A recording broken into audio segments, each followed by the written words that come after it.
Criminal നടപടിച്ചട്ടം 125 പ്രകാരം മുസ്ലിം സ്ത്രീകൾക്കും ജീവനാംശത്തിന് കോടതിയെ സമീപിക്കാമെന്ന് സുപ്രീംകോടതി. 86-ലെ ഷാബാനോ കേസിനെ തുടർന്നുണ്ടായ നിയമം ക്രിമിനൽ നടപടി വകുപ്പ് പ്രകാരം പരാതി മുസ്ലിം സ്ത്രീകൾ നൽകുന്നതിന് തടസ്സമായിരുന്നു. നിരവധി ചർച്ചകൾ നടന്ന കേസിനാണ് സുപ്രീംകോടതി വ്യക്തത നൽകിയിട്ടുള്ളത്. വിവാഹമോചിതരായ മുസ്ലിം വനിതകളുടെ അവകാശങ്ങൾ സംരക്ഷിക്കുന്നതിനുള്ള 1986-ലെ നിയമമാണ് ആശയക്കുഴപ്പം വരുത്തിവെച്ചത്.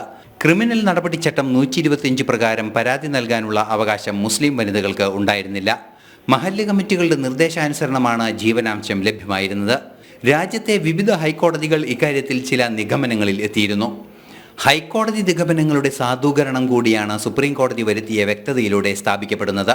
ക്രിമിനൽ നടപടിച്ചട്ടം 125 പ്രകാരം മുസ്ലിം വനിതകൾക്കും ഇനി മുതൽ ജീവനാംശത്തിനായി കോടതിയെ സമീപിക്കാം. ഏറെ ചർച്ച ചെയ്യപ്പെട്ട 1986-ലെ രാജീവ് ഗാന്ധി സർക്കാർ പാസാക്കിയ നിയമത്തിന്റെ പരിമിതിയാണ് ഇതോടെ പൂർണ്ണമായും ഇല്ലാതായിരിക്കുന്നത്. ന്യൂസ് ഡെസ്ക്, ജനം.